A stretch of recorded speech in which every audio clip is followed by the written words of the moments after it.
if you're not obsessed with revenue management, you have to either hire someone in-house or you have to find a company like ours that would take it over, and you have to lead that success. So I can get into details and nuance of it all, but at the end of the day, that is like what I would love for people to take from this. If you're an Airbnb host and you're not obsessed, like my business partner, Jasper, he is obsessed with revenue management.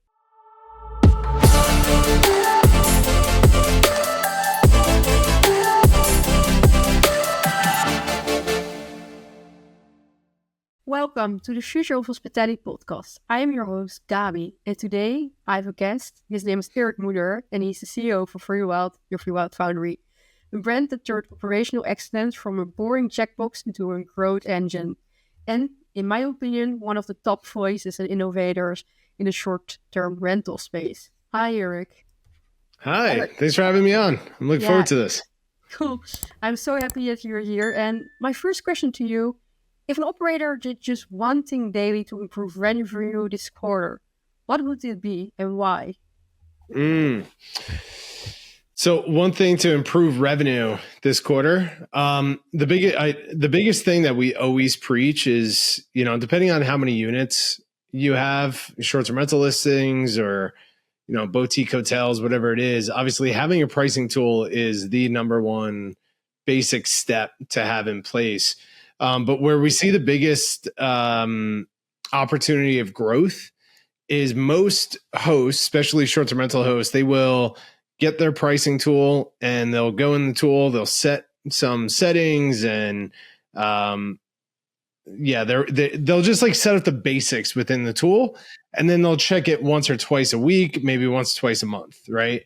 And the tool will do a good job at running within those guidelines that you set. But it won't ever maximize your revenue. So I think the first step is deciding who's going to own revenue in your company. And if you're a growing team and you're just getting started and you have to be in that tool every single day, and you have to be looking at your pacing. So essentially understanding when are people booking, what is happening into your market, what is your other competitors, where are they booking at, all of that. But the biggest factor is being in your pricing tool daily and making adjustments based on what the market is doing. I think that's the very first step, because when we talk, we run revenue reports, free like revenue audits. Like if someone's doing $1 million or more in their business, we'll go in their pricing tool and we'll study their tool, they'll study their market, their listings, all of that. And without a doubt, we've ran hundreds of these with companies all over the world. Without a doubt, if the CEO or somebody on the team has a tool and they're checking it once or twice a week, once, twice a month, they're leaving 10 to 30% of revenue on the table. That's a lot of money to capture. So that's the very first step. Yeah, it is a lot of money. And if I hear you correctly, you say, okay, you need to just check it daily. It's a little bit like going to the gym, I think, right? Getting time going to the gym and getting your reps in. Exactly. So that also brings me to the quick fire. So I'm just going to ask you some quick questions that you need to answer under 5 seconds. And we start great. With what is your favorite gym workout? Oh, none. I don't like going to the gym. I go every single day, but I do not like it. I've been working on doing, I'm a gigantic human being. So I've been working on doing pull-ups for the last 2 years, and that's been fun, but I don't have one favorite exercise. I hate all of them, but I still go every single day. Every single day, yeah. What is the biggest waste in property design? Say that one more time. What is the biggest waste in property design? Oh, I would just say cheap, unintentional IKEA type furniture that you just throw into your properties, and you have the sign "Live, Laugh, Love" on the wall, and it's very forgettable. Put some intention, some character, some energy, and intention at the end of the day into your design. And what would be like the favorite cabin amenity that at every cabin? I would say my favorite amenity is what we put in every single one of our cabins, which is our Wild Box, and it's a pine box that's designed for you to to lock your cell phones away and then unlock different experiences that don't require you to have digital devices. And it's something that I have in my home, my office, and at our properties. Okay, so tech-free. So the last question, tech-free under a sunset or tech-free under a stargazing night? I love it. Oh man, tech free all the time. I love technology, but it's fully consuming. So yeah, I live here at the beach. So sunset is I'm in California, so sunsets are amazing. But last weekend we were at our property and we were on our stargazing net and watching the stars. So yeah, tech free all the time. That is a difficult one. Yeah, I hear you say tech-free all the time. For those people that know you, like I do, I know how important tech-free is for you. Can you take us to the moment you decided guests need to have less tech and more connection? Yeah, great question. This is, I mean, it's a longer story here, but this is during COVID and, here in the States with all the elections that was going on and, riots and protests and like, there was a lot of chaos happening in 2020, right around there. And we went on a road trip to disconnect from it all. We went up to the mountains, rented a beautiful house, had a gorgeous view of the mountains. We were watching sunset around a fire, and all my friends that came with me had their heads down in their cell phones, looking at their cell phones, doing the exact same things that they were doing at home, looking at all the same chaos. And like, it was just like, I'm like, we went through all this effort to rent this beautiful home. We have this gorgeous view. Things are great. Why are we still plugged into this thing? So I grabbed everyone's phone and I threw it in a box and I said, we're going into wild mode. No more cell phones. We're going to be present. And it was a lot of fun. And like what I recognized in that moment was like, you can building out short-term rentals or hotels, all of that. You can obviously lean into workspaces and good internet and all that stuff, which I think is still very important. But our cabins, our properties, we want to help people choose to disconnect from that. If it's for an hour, if it's 10 minutes or their entire trip, we have certain people that come and they leave their phones in their cars all weekend and they don't touch their phone all weekend. They're entered into wild mode. So that's something I want in my life. My wife and I, we work really hard we both run online based businesses, right? So we're in front of computers and cameras and microphones all day long, but we work really, really hard for when we're home to go into wild mode every night. And on the weekends, we fully disconnect from it. When we go on vacation, we really set boundaries around disconnecting from it. And I feel more and more guests are seeking that. So we want to support people with that. Yeah, actually what you're saying is disconnect your phone to reconnect with the people that are surrounding you. 100%. Why do you believe? Because you're saying more and more guests are feeling this wave of disconnecting. But why do you think people are feeling that? And why is that the future? Yeah, I think everybody, regardless if you're 80 years old or I don't know how young people are now on cell phones. I don't know. I'm not a parent, so I don't know when, kids start getting phones. But if you go out to a restaurant, and you just like stop and you don't bring your cell phone with you. My wife and I love doing this. Like on date night, we'll leave our phones here and we'll just walk and we'll go to a restaurant with no reservations. We show up with cash and like we're going back to the basics and we just sit there and we just observe and we're present in the moment. And we see it. Everyone from grandparents to the grandkids are on devices, even at restaurants, even at stores when they're checking out, to buy groceries or walking down the street or driving. Everyone has a device in front of their face, regardless of their age. And it's destroying relationships and connections and focus. And it's embedding, belief systems into us that we may not fully believe. And it's just like, we're always on. There's never a moment to fully disconnect from that. So I think every time I talk about wild mode, everyone connects with it. Every single person connects with it. Everyone has a problem with their cell phone, regardless of where you are in the world. Everyone has a cell phone now. It's nuts. And with Starlink, I was hiking last weekend, and it's something I love to do once a quarter. I'll go up to Idlewild to our cabins, and I'll fully disconnect. and I'll go for a 2, 3, 4, 5 hour hike by myself, and I'll take a journal and get some ideas out, really push my body and my mind. I take my cell phone with me for emergencies, but it's shut off. It's in my bag, the whole thing. And as I was heading down the mountain, I had to send my wife a message to pick me up at the pickup location. So I was giving her a location.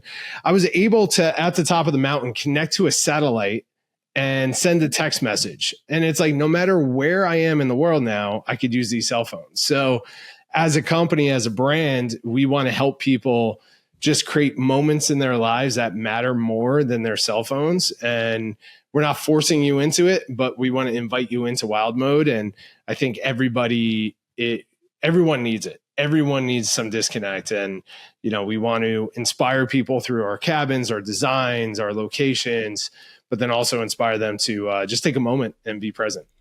Would you say that you're not selling nights or cabins, but you're designing memories for your guests? Perfect. Yeah. I couldn't have said that any better. It's exactly what we're setting, as a company. We're focused on experiences. We're not focused on heads and beds. We're not focused on turning things over as fast as possible. We're cultivating experiences for you to be present in the moment. It's like you just our cabins right now, our first location is about a 2-hour drive from San Diego and LA. So you have to want to go to our destination. You just invested all this time to get up the mountain, check into this property, all these things. We want you to be present in that moment, be present in nature, and just like get obsessed with the details of what we did with the properties. And yeah, it's all about the experience, all about the memory. Yeah, I think also that experience probably changes guests when they are there, right? They have this new experience when they're disconnected. Do you have a story of the first time a guest maybe said, I actually felt different after staying at Freewyld? Yeah. Actually, one of the first get, because I wasn't sure if people were gonna. When I first launched this idea and we bought this property and we were doing the renovations, we put a lot of money into these cabins and into our brand and cultivating this entire experience. And I wasn't sure how it was going to be received. I know I wanted it, and I built what I wanted to see in the world. And I held it to a high level of integrity to that, but I wasn't sure how the market was going to accept it. And literally, as soon as we launched, we booked out because the properties look beautiful and they did really well on Airbnb. They did really well on our website, direct bookings. But one of the very first guests that stayed with us said it was the first time. They were young parents. It was the first time that they were able to connect with their family, their parents and their children without devices, and their whole family enjoyed the entire experience. They were cooking together. We have record players in all of our properties. So they were teaching the kids how to, work a turntable, and they're playing cards. It's all like these basic things, but it brought them together because the moment that you do this, when you have a cell phone in your face, it's breaking our connection here. Obviously, you and I are on computers right now, but it's like even that, if we're having this conversation and I'm looking at my phone here, instantly our connection is broken, right? So it's like that stuff just lights me up. I freaking love it. I love seeing that, and it's I never thought like my mission in the world was to help people with their cell phone and device addictions. But I freaking love it. Right. So, yeah. And I think it's nice that you're saying helping them, because you are helping them. You are helping them, giving this experience, connecting with their family members. But you are also helping people in another way. You have mentored many operators for short-term rentals. What do you like about helping those people? Well, I've been an entrepreneur since I was 17 years old. And the only way I was able to, I didn't go to college, university, I barely made it through high school. That typical entrepreneur story of, school and the system and myself never really got along. But I really understood business. I really understood people. I understood marketing. I understood sales. And I was naturally drawn to that. And the way that I was able to learn as an entrepreneur through all the failures, and successes was through mentors and surrounding myself with successful people. And one of the first things that, if you invest into a mentor, one of the first things that you realize is that mentors aren't mentoring you for the money. They're mentoring you because they want to see you succeed, and it helps them. It's one, a selfish thing because it feels good to help people, right? But two, it helps them in their other parts of their lives. So I just absolutely love mentoring. And that's why I do these podcasts. I love talking about my experiences, but it also sharpens my skill set, my knowledge, the way I look at the world. But yeah, and then Jasper and I, my business partner, we did turn that into a business. We grew a pretty large short-term rental educational company, and we helped, I don't know how many, a lot of people scale their short-term rental businesses, and that's led into Freewyld, and now what we're doing with Freewyld Foundry and the revenue management side. Yeah. What is the number one mistake you see operators make, for example, in a low season, and how can they fix that? Well, again, I think it comes down to the number one mistake is ignoring revenue, right? So if we're talking about that, is that what you're looking for? Like the revenue side? If we're talking about revenue, the number one mistake we see over and over again is people just relying on their pricing tool to make their decisions. You have to get obsessed, right? So we use this analogy a lot. It's like most people don't do their bookkeeping or their accounting. Like they don't file their taxes, right?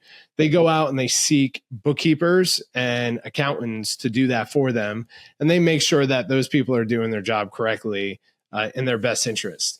If you're not obsessed with revenue management, you have to either hire someone in-house or you have to find a company like ours that would take it over, and you have to lead that success. So I can get into details and nuance of it all, but at the end of the day, that is like what I would love for people to take from this. If you're an Airbnb host and you're not obsessed, like my business partner, Jasper, he is obsessed with revenue management. Like he looks at revenue management and he gets as excited every single day, the same way that people get obsessed with like sports or like, football in Europe, right? Like the excitement that's around that's how excited he gets about numbers. And, that then reflects in the results that we get for our clients, right? In our own properties.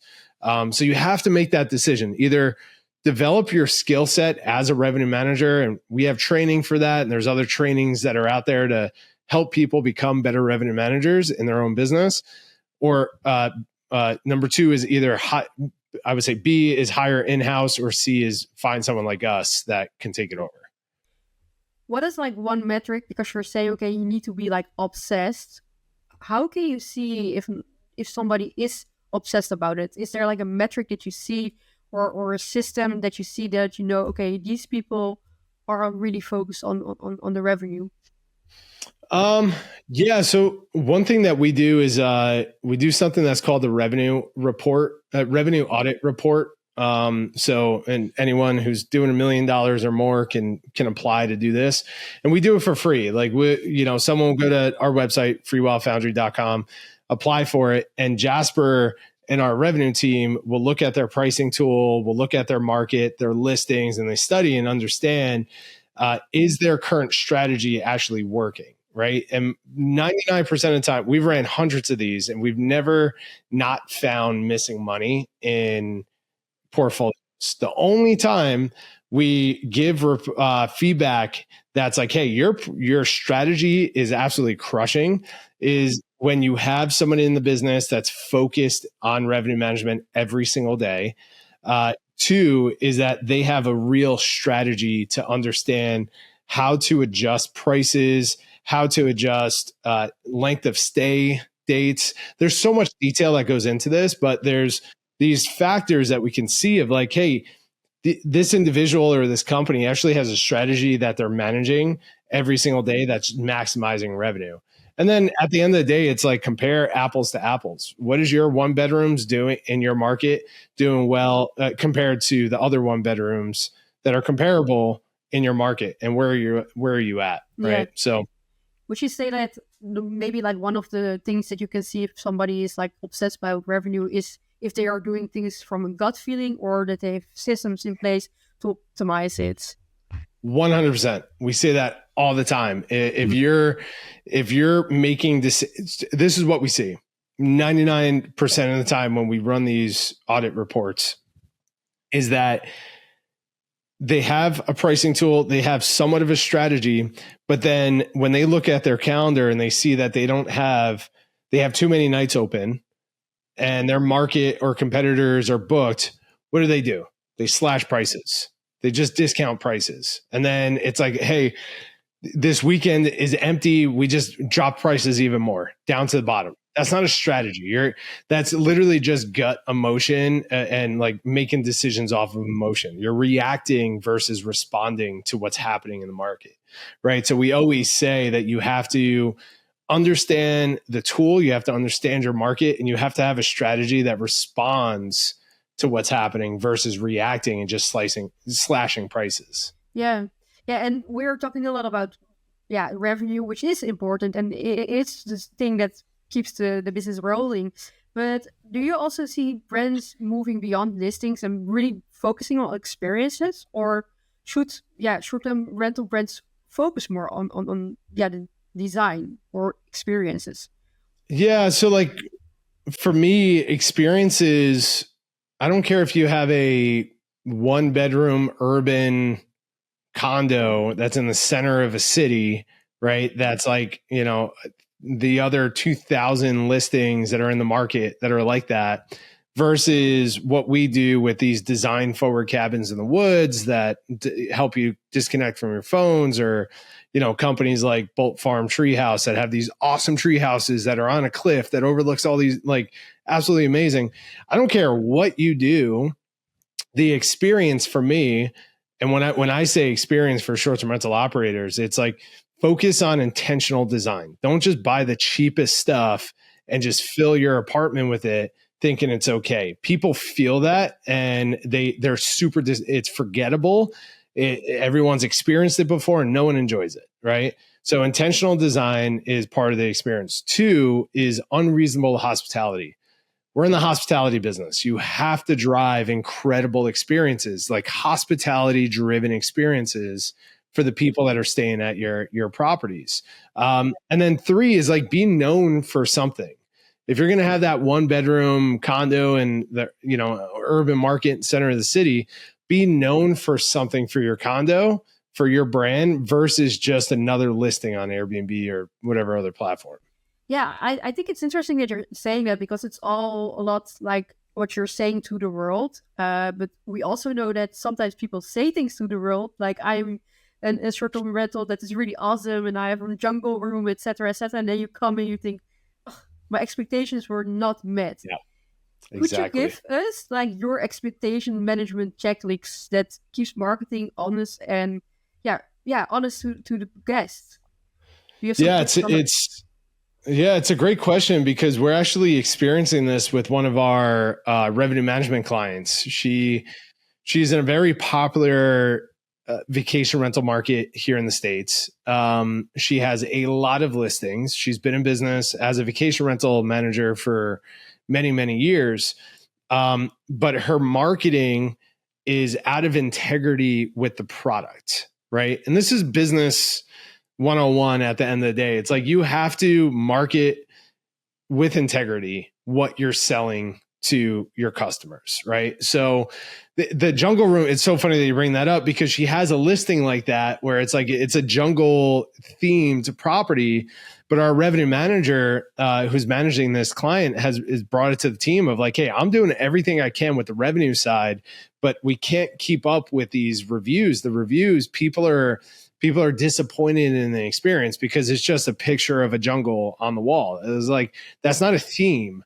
That's out of integrity. That's you just making, it's the same. So I see the same thing with design and properties. Like, people will design their properties themselves and furnish their properties themselves with zero skill set and zero excitement in this.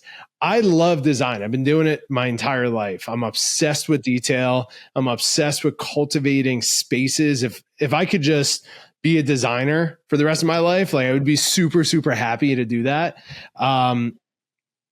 But with that said, I still went out, I created the vision. I still went out and hired the experts, the designers to come in and cultivate the experiences for us. So when you step into a Freewyld property, we want your expectations to be blown out of the water, right? And people say to us all the time, they just love all the details that we added in there.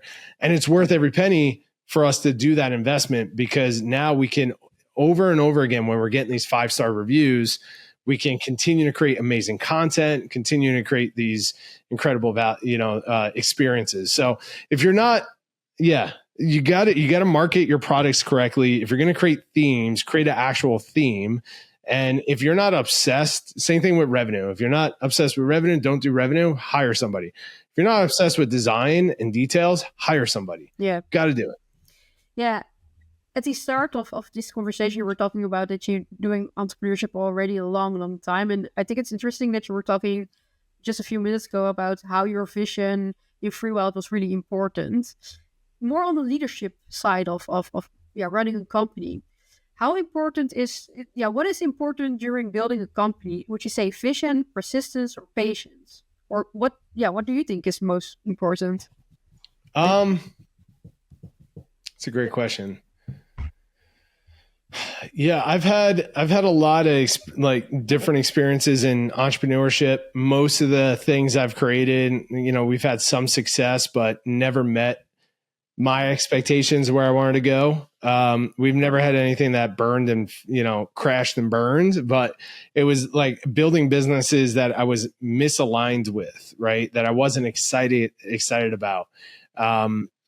This Freewyld company came out of true passion. It came out of something that I wanted to see in the world, that I was so sick of these short-term rental companies that were out there and the listings that I was running at the time of like these soulless properties that just cared about making money and just like heads and beds and automating everything and not even communicating with the guest. And it's like you see the same Airbnbs over and over, and people are sick of it, right? And they're sick of like the lack of connection with the host and all these things. So I created this compelling vision that I wanted to see in the world. And it took me about 1.5 years pulling together all the details of what I wanted to create.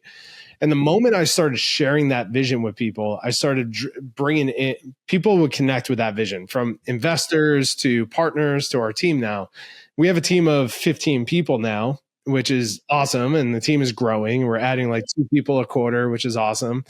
And now not only are we in cabins, but now we're also doing this service, the revenue side, and that's growing like crazy. So I think obviously you got to start with a compelling vision that's true to you. Like you have to be the reason people are excited about this idea. Don't get into it just because you're going to make money. Get into it because of what you're excited about and like the passion. But without great leadership, you don't have a great business. So you have to become a great leader. Yeah, super interesting. It's almost time, and that means that I will ask my last question to you, and that's always about the future.